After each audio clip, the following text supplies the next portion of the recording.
Our connected devices usually have two connections, one for data and the other for power. If we use an Ethernet cable, we can combine data and power on the same cable. Very convenient.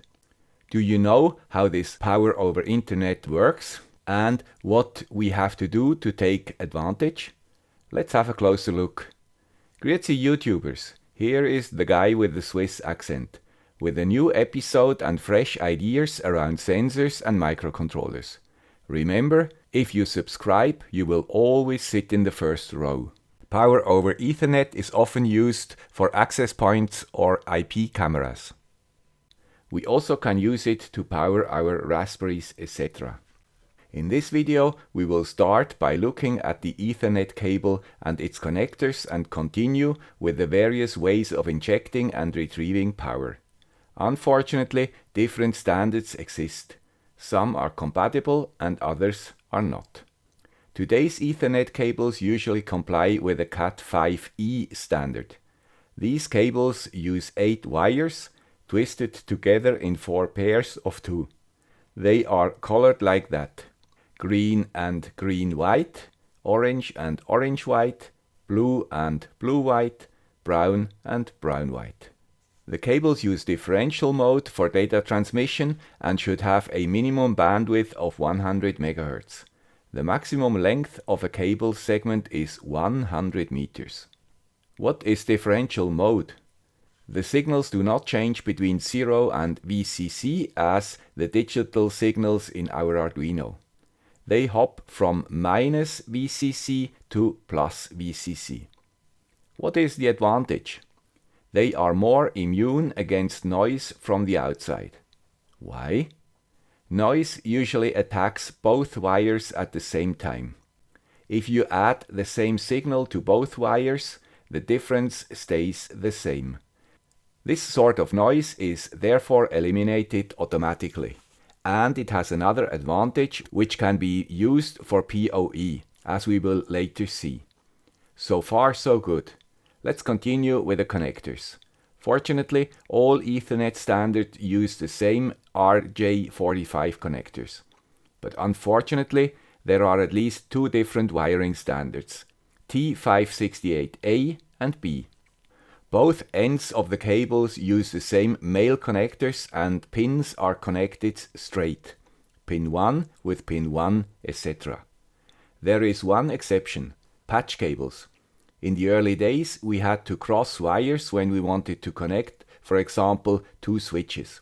Fortunately, this is no more necessary today because modern Ethernet devices negotiate which wires are used for communication. From the outside, patch cables do not look different if they are not labeled. You only find it out by testing them with an Ethernet cable tester, or by a close look at the cable collars on both sides. I disposed all of those cables because they are no more needed. The difference between the 2 wiring standards is to which pins the green and the orange wires are connected. Fortunately, it does not matter as long as both ends of one cable use the same standard. If you crimp both sides, you can choose the standard. If you crimp only one end, look at the other end and use the same schema. By the way, most category 5 cables should not be bent too much. Too much is a radius of less than 8 cm for regular cables. Otherwise, they might be damaged and no more transmit the full 100 MHz. Next, we have to have a look at the signals transmitted over these cables. They are called 10BASE-T, 100BASE-TX or Fast Ethernet, 1000BASE-T or Gigabit Ethernet, 2.5G BASE-T and 5G BASE-T. Currently, the standard mostly used by makers is Gigabit Ethernet, and I'm not sure if we have to bother soon with the higher speed variants for our home networks. 10BASE-T and 100BASE-TX Ethernet connections requires only 2 wire pairs. Gigabit and faster Ethernet connectors require all 4 wire pairs, so we have 2 spare wire pairs on the slower standards. Next, we come to our main topic, Power over Ethernet. Here we have two sorts of devices. Power sourcing equipment, also called PSE, and powered devices, called PD. PSEs are devices that provide power on the Ethernet cable, and PDs are devices powered by PoE. A few methods are used to transfer power across Ethernet cables. 3 of them have been standardized since 2003. All have the same problem. They have to use the thin and long wires inside Ethernet cables. Such wires have significant resistance. Fortunately, we can halve this resistance if we use 2 wires in parallel. We all know how picky our Raspberries are if the voltage goes below 5 volts. And if we use long or lousy USB cables, the Raspberries quickly report undervoltage or even crash. And now I'm telling you, we can use these thin wires to transport power over long distances like 10 or even 100 meters? No way, you can rightly say. Fortunately, we can use the same trick engineers used 100 years ago for long overhead power lines. They increased the voltage for transmission. In the case of overhead power lines, to a few thousand volts, and for PoE to around 40 to 57 volts. Let's do some calculations. If we assume our Raspberry consumes 1 ampere on 5 volt, it consumes 5 watts. Ethernet wires should have a resistance of less than 0.2 ohms per meter, which means 0.1 ohms if we use 2 wires in parallel. Let's assume our cable is 10 meters long. Then it has a resistance of 1 ohm. If a PSE feeds it with 5 volts, we lose 1 volt and get 4 volts on the PD side, which is not at all acceptable for most 5 volt devices. Let's now increase the voltage to 50 volts. Then transporting 5 watts only need 0.1 ampere. We only lose 0.1 volts and get 49.9 volts at the PD. No problem at all. Even if we would extend the cable to 100 meters and increase the power to 50 watts, we still would get 40 volts at the PD. Of course, we need a buck converter at each PD to reduce the voltage to, for example, 5 volts. But these devices are quite cheap and efficient these days. Problem solved. Let's now cover the different standards of power transmission. Mode A transports the power on the data pairs. Polarity is not important here. Mode B uses the extra pairs for power transport and does not conflict with the data wires. It uses pin 4-5 for positive and pins 7-8 for negative or ground. It can only be used by 10 megabit and 100 megabit Ethernet. Gigabit Ethernet has no spare pairs. Some types of 4PPoE use all 4 pairs for power transmission to further reduce the resistance and transport more power. We do not cover the 4-pair transmission in this video. It is only necessary for high-powered devices. PDs have to be able to accept mode A and B. PSEs are also allowed to only offer one mode. This makes sure PDs are not destroyed if you connect them to a wrong PSE. Theoretically, you should also be able to connect non-PoE devices to PoE cables. Here I would be more cautious, mainly if you use passive PoE. Here a comparison of the various alternatives. PoE and 4PPoE Type 1 are the same. It is quite clear how we can use spare pairs to transfer power. But how is it done on pairs which also transport data? If we would just add 50 volts to a data line, most of our chips would immediately be destroyed and create some magic smoke. For sure, no warranty case. As I mentioned in the beginning, twisted pair wires using differential signals do not suffer from signals if they have the same voltage level on both wires. Indeed, this is quite easy to achieve. We just add the same voltage to both wires of one cable pair. So the signal looks like that. But how to separate the high DC voltage from the signal? Again, engineers use a simple trick. Transformers on both sides of the cable. Transformers transport alternating signals from the primary to the secondary winding with ease. Not so with DC. So they can be used to separate the signal from DC. If wired up like that, we find the data signal here and DC here. Cool concept, I think. If you look at the diagram of a Raspberry Pi 3B+, we find a transformer for each signal. Typically, these transformers are either built into the Ethernet connector or they use chips to do the job.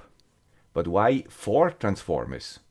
Because the 3B+ already supports Gigabit Ethernet and therefore uses all 4 wire pairs. Be aware that not all RJ45 jacks have built-in transformers. If you have a device without this protection, it is possible to destroy it with applying 50 volts PoE voltage. 2 things I did not mention yet: injectors and handshake. If you are lucky, your switch or router supports PoE. Then you're okay and can power your devices directly. If not, you still can use injectors between your switch and your device. We will try them out later. And if your device cannot be powered over Ethernet, you can use the opposite of an injector to get the power of the Ethernet before it is connected to the device. Both the injector and the reverse injector look similar. The only difference is that one has a male and the other has a female DC plug. Pay attention, most of these injectors are very primitive. Because not all devices can be powered over Ethernet, a handshake procedure is defined to signal the PSE if it has to send power and how much.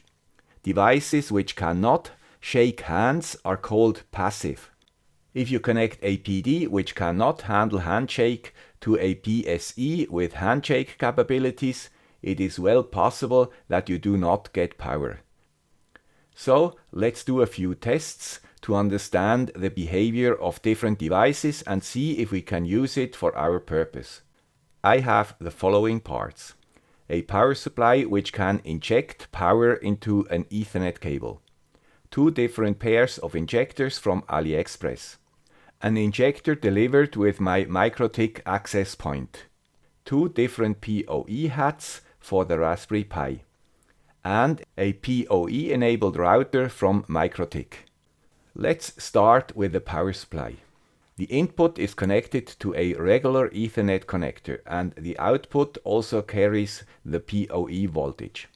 It acts as a PSE, and if we check, we find 48 volts between the blue and the brown wire pairs on the output and no PoE voltage on the input side. By the way, no handshake is necessary to get the power, which makes it a passive system. And it only supports mode B. Let's now look at a typical PD, a Raspberry Pi 3B+.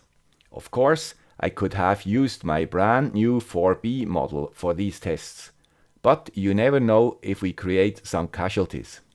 Here is the diagram of the Ethernet part of this Raspberry Pi. These are the pins for the RJ45 connector, and these 4 pins belong to this small pin header used for PoE. If we connect the powered Ethernet cable from our injector powered supply to the Raspberry, we find the 48 volts on 2 pins of the PoE header. Now we need a buck converter to reduce these 48 volts to 5 volts, and then feed it to the 40-pin GPIO header. This task is done by one of those PoE hats. And it works. The Raspberry powers up as soon as I connect the Ethernet cable. No power cable needed anymore. And the data connection also works, but only with 100 megabit. Now let's have a look at these injectors. The RJ45 connectors are only wired for pin 1 to 3 and pin 6. which are the data lines for slow Ethernet. So first let's check if our Raspberry 3B Plus with Gigabit Ethernet also works with only 2 wire pairs. Yes, it works, but only on 100 megabit. And the barrel connectors? They are directly connected to the spare wire pairs. Also a Mode B configuration.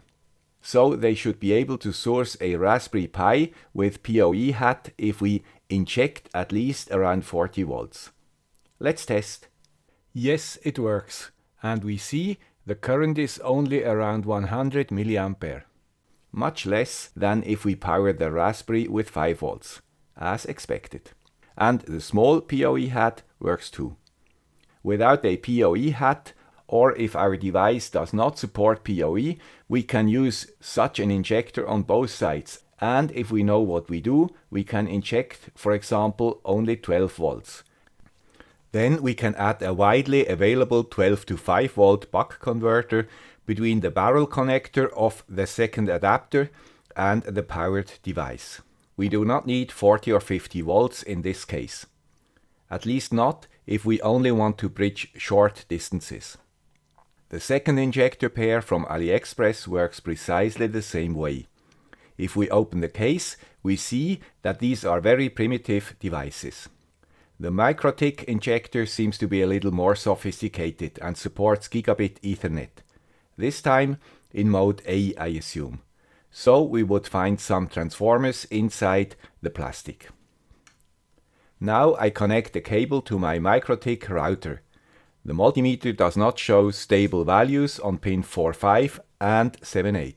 So let's connect the oscilloscope. We see this curve. It is part of the handshake where the PSE tries to find out if the other side uses PoE and to negotiate the right power level.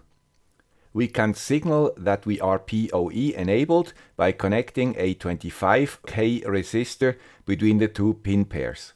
Now it switches PoE on and starts to deliver 50 volts. Because we do not consume at least 5 mA, after around 500 milliseconds it switches power off. Also part of the standard. If our PD does not understand the handshake, it will not get power. Fortunately, both PoE hats know how to deal with it and power up. Good to know.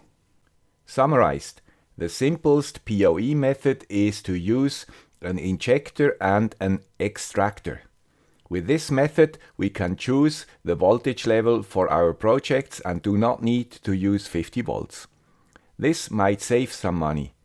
It can be used for all sorts of devices because PoE is entirely handled by these two devices. All standard PoE-enabled PDs have to support Mode A and Mode B.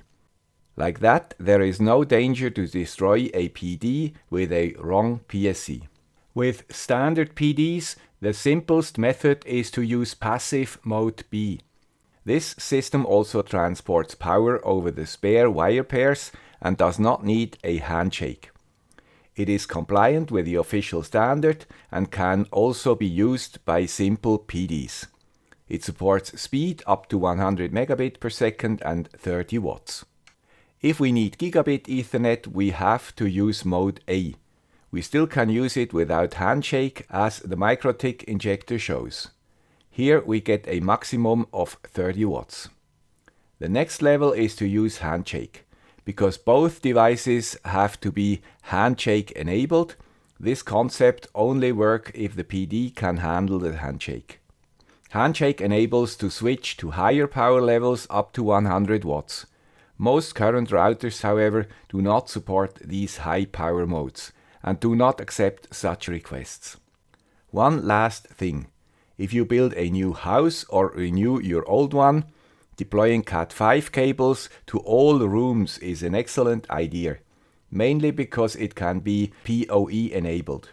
And Cat5 cables are the cheapest multi-wire cables for our projects, even if you do not need all 8 wires. I always have a spool of Cat5 cable in my lab. I hope this video was useful or at least interesting for you. If true, please consider supporting the channel to secure its future existence. You find the links in the description. Thank you. Bye.